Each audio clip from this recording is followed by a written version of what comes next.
Assalamualaikum warahmatullahi wabarakatuh. Bapak Ibu sekalian, kali ini saya Nailul Hidayati akan menyampaikan pengimbasan portal guru belajar seri asesmen kompetensi minimal yang saya ikuti sebagai peserta di gelombang 3. Bapak Ibu sekalian, kali ini saya akan share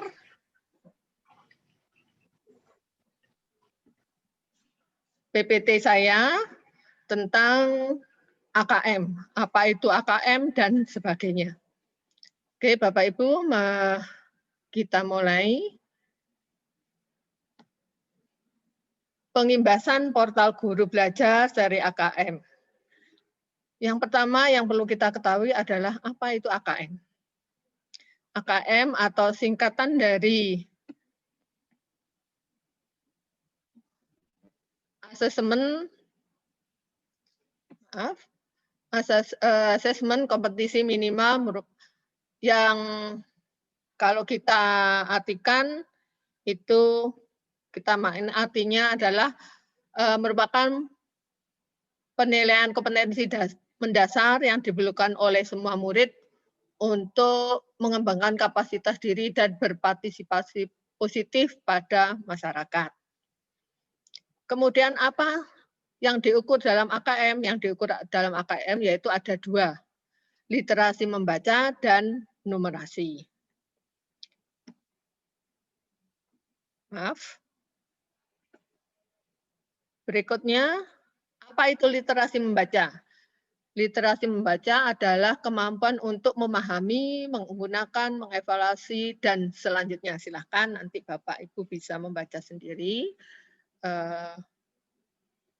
PPT yang saya sampaikan di sini. Demikian juga dengan numerasi. Apa itu numerasi? Yaitu kemampuan berpikir, menggunakan konsep, prosedur, fakta, dan alat matematika untuk menyelesaikan masalah sehari-hari pada berbagai jenis konteks yang relevan untuk individu sebagai warga Indonesia dan warga dunia. Kemudian, tujuan AKM. Apa tujuan AKM?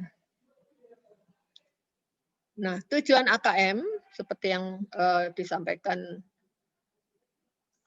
di pelatihan kemarin, sebelumnya saya perlu informasikan juga bahwa ada 3 komponen yang kita lakukan dalam pembelajaran kan Bapak Ibu, yaitu kurikulum, pembelajaran, dan asesmen.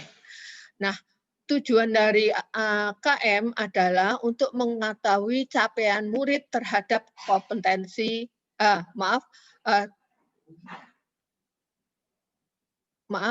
untuk mengetahui perbaikan kualitas belajar mengajar yang pada gilirannya dapat meningkatkan hasil belajar murid. Itu tujuan AKM.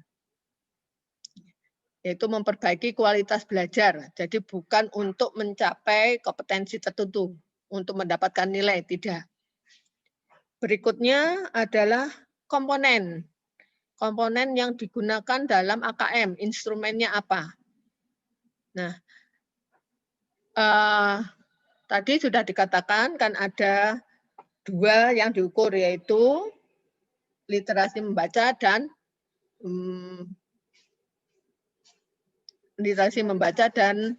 menghitung atau menulis. Nah, di situ literasi membaca dan menghitung sama. Komponennya terdiri dari konten. Yang pertama, konten untuk membaca itu terdiri dari teks informasi dan teks fiksi. Ya, teks informasi untuk memberikan fakta dan informasi dalam rangka pengembangan wawasan serta ilmu pengetahuan yang bersifat ilmiah. Sedangkan teks fiksi bertujuan untuk memberikan pengalaman dan mendapatkan hiburan, menikmati cerita, dan sebagainya. Berikutnya, selain konten, yang kedua itu proses kognitif. Nah, dalam proses kognitif itu siswa diharapkan bisa menemukan informasi, menginterpretasi dan integrasi, kemudian mengevaluasi dan refleksi. Yang ketiga yaitu konteks. Nah, konteksnya apa? Isinya apa? Isinya bisa personal, bisa sosial budaya, dan bisa saintifik. Nah, sama halnya dengan literasi membaca tadi, untuk literasi menghitung atau numerasi, itu terdiri dari sama juga ada 3, yaitu konten, yang isinya berupa bilangan, pengukuran dan geometri, data dan ketidakpastian, dan aljabar. Kemudian untuk proses kognitifnya yaitu pemahaman, penerapan, dan penalaran. Sedangkan konteks atau isinya itu sama seperti halnya membaca, bisa personal, sosial budaya, dan saintifik. Kemudian berikutnya yaitu bagaimana hasil AKM dilaporkan. Nah, hasil AKM itu nanti bisa diketahui. Nah, kemudian setelah diukur ada 4 tingkat kompetensi literasi membaca. Di situ yang pertama mungkin ini yang terendah, yaitu perlu intervensi khusus. Jadi setelah dicek hasilnya bisa disimpulkan bahwa murid ini, siswa tersebut belum mampu menemukan dan mengambil informasi eksplisit yang ada dalam teks ataupun membuat interpretasi sederhana. Kemudian di atasnya yaitu dasar, murid mampu menemukan dan mengambil informasi eksplisit yang ada dalam teks. Kemudian yang ketiga, cakap, mampu membuat, tidak sekedar menemukan tapi membuat. Dan selanjutnya, dan yang terakhir, mahir, yang tertinggi ini, tidak sekedar membuat, tapi mampu mengintegrasikan, menggabungkan ya, beberapa informasi lintas teks. Itu tingkatan yang tertinggi. Nah, sama halnya dengan literasi membaca, kompetensi numerasi juga sama, yaitu yang terendah perlu intervensi, kemudian yang kedua dasar, yang ketiga cakap, yang keempat mahir. Berikutnya yaitu apa perbedaan AKM dan UN. Silakan Bapak Ibu bisa melihat contoh yang ada. Itu tabelnya AKM dan UN. Kalau UN itu disampaikan di jenjang terakhir. Sedangkan AKM diberikan di jenjang di atas yang tertinggi. Misalnya kalau di SD berarti diberikan di kelas 5. Sedangkan SMP di kelas 8. Kemudian SMA di kelas 11. Itu kemudian levelnya kalau UN tingkat akhir itu tadi AKM sudah. Kemudian tingkat atau jenisnya high tech, kalau UN, kalau AKM low tech. Sorry. Model soal kalau UN ganda, AKM bermacam-macam. Pilihan ganda PGK menjodohkan isian singkat dan uraian. Periode tes per murid itu untuk UN kan 4 hari, sedangkan AKM cukup 2 hari. Moda pelaksanaan semi online, ya ada yang paperless, ada yang non paperless. Kalau AKM full online. Metode penilaian CBT, sedangkan AKM MSIT, Computerized Multi-Stage Adaptive Testing. Nah, spesifikasi kalau UN server sekolah cukup dengan komputer klien, sedangkan AKM server sekolah tidak perlu, tapi komputer klien memorinya dan sebagainya. Lanjut, apa itu AN? Nah, AKM ini masuk di AN. Dalam pelaksanaannya, AKM masuk di asesmen nasional. Kenapa? Karena AKM bagian dari asesmen nasional. Ya, adalah program penilaian terhadap mutu setiap sekolah, madrasah, dan program kesetaraan. Nah, di sini yang dinilai adalah mutu satuan pendidikan berdasarkan hasil belajar murid yang mendasar, yaitu literasi, numerasi, dan karakter. Nah, informasi tersebut diperoleh dari ya itu tadi. Jadi AN diambil dari ada 3 yang diambil yaitu AKM, survei karakter, dan survei lingkungan belajar. Berikut, apakah asesmen nasional menunjukkan kelulusan peserta didik? Tidak. Ya, yang tidak menentukan kelulusan.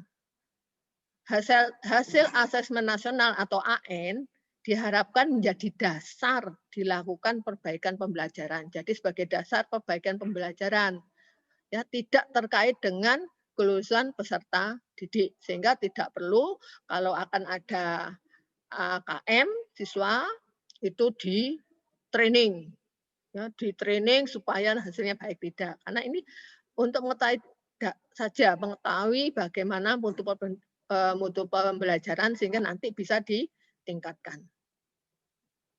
Berikut, nah siapa peserta ASN? AN, maaf.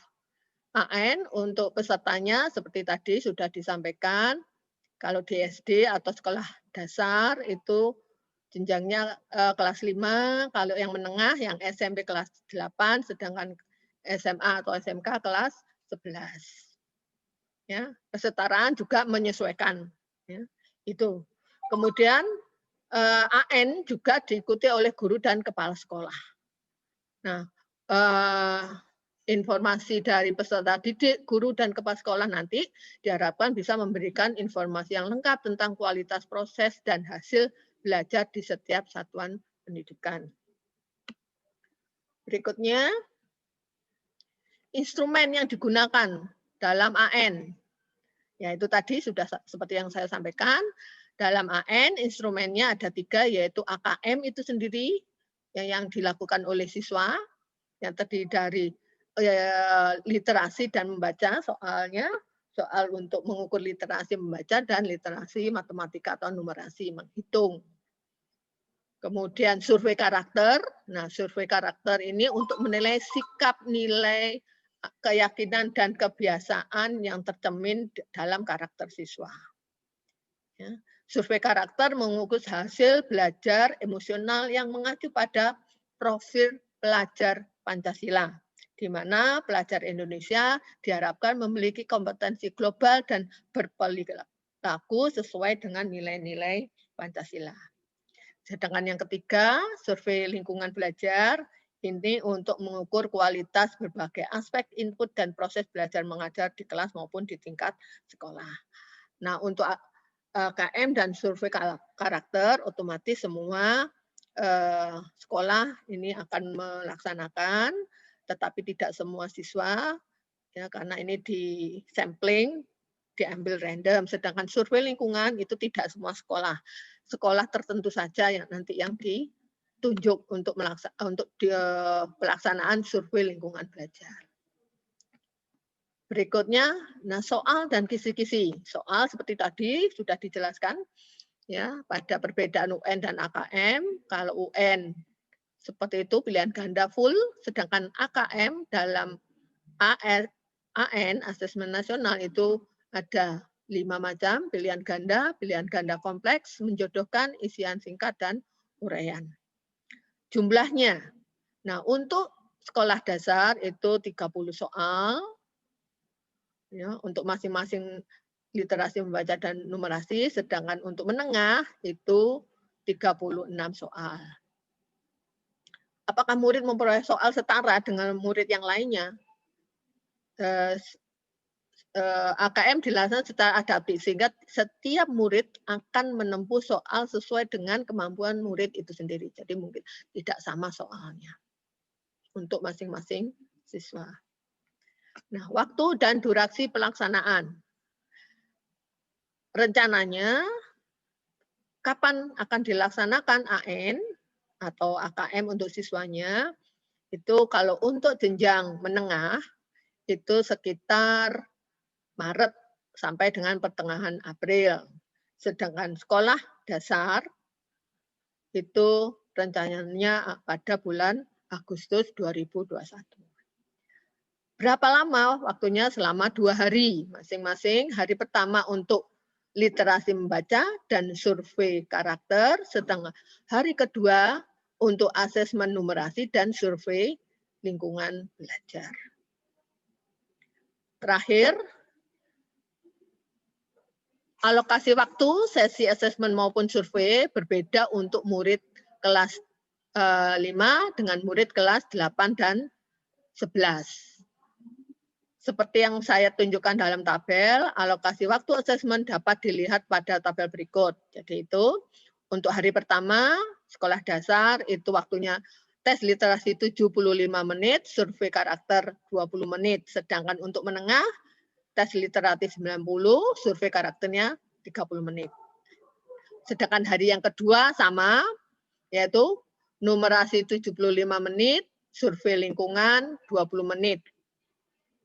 Untuk menengah 90 menit dan survei lingkungan 30 menit.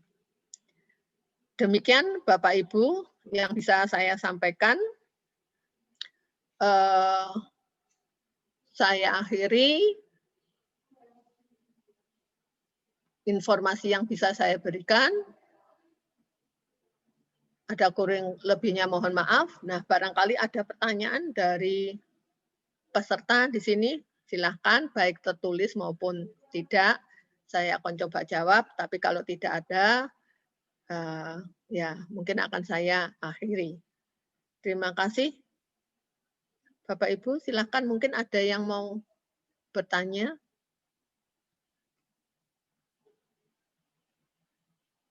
Monggo.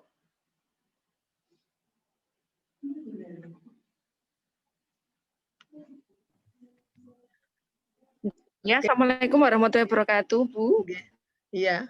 Nggih. Nggih, monggo. Saya bertanya, Bu. Kebetulan untuk numerasi, itu kan yang saya tanyakan, Ibu bisa memberikan contoh enggak satu soal saja, misalkan terkait dengan soal numerasi. Mohon maaf, literasi, Bu. Literasi, karena kan konteksnya kan kalau literasi juga banyak. Bacaannya itu banyak. Bagaimana sekarang caranya supaya anak yang tidak senang membaca itu jadi senang membaca, karena kita tahu kalau misalkan apalagi anak SMK itu sukanya yang praktis-praktis, Bu. Jangankan gitu membaca 1, 2 atau 3 kalimat aja sudah. Ini saya yang mau tanyakan bagaimana cara memunculkan minat bacanya, Bu. Terima kasih, Bu. Ya, itu memang pandai-pandainya kita ya sebagai guru, bagaimana menyusun soal yang menarik untuk siswanya itu. Kemudian kalau membaca ya seperti kriterianya tadi kan ada 3 ya, pribadi, sosial budaya dan saintifik. Nah, di antara 3 itu kan harus semua masuk. Nah, sekarang ya memang kita harus memahami lingkungan atau kondisi saat ini untuk siswa kita. Siswa kita sekarang ini senangnya apa? Ya itu yang mungkin bisa kita sampaikan sebagai bahan materi. Tuh, jadi misalnya tentang game. Nah, itu kan masalah sosial budaya game online. Nah, itu yang bisa kita masukkan di soal-soal literasi membaca kita. Itu. Kalau pribadi apa yang dia suka, mungkin remaja sekarang yang dia suka apa? Nah, itu bisa kita cari teks yang berhubungan dengan kesukaan mereka. Gitu. Sehingga dia akan tertarik untuk membaca. Terima kasih, Bu. Terima kasih, Bu Miftah. Ada lagi? Bu, terima kasih. Terima kasih. Nggih, Bu. Ampun, Bu. Nggih, sami-sami. Sekian, Bapak Ibu. Kalau masih ada, monggo kalau ada pertanyaan. Nggih. Kalau memang sudah tidak ada, barangkali pemaparan saya tentang AKM bisa saya akhiri. Terima kasih atas partisipasinya. Saya sekali lagi mohon maaf. Wassalamualaikum warahmatullahi wabarakatuh. Terima kasih.